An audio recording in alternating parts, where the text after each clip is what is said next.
Did you know that you have two brains? So, our first brain is our noggin up here. Our second brain is actually our gut. So, the vagus nerve connects our brain and our gut, and it is a two-way communication between the two. The vagus nerve also controls your parasympathetic nervous system. So basically, this is just the system that helps us calm down, helps us be kind of in a good space, versus our sympathetic nervous system is more of a fight or flight.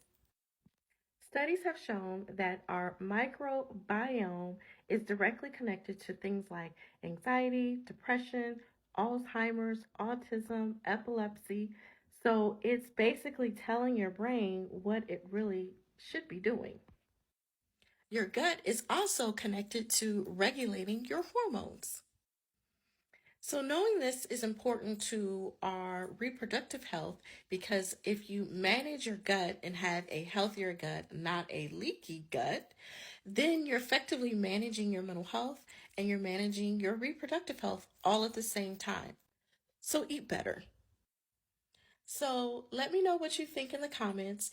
Otherwise, keep liking and following for more. That's all.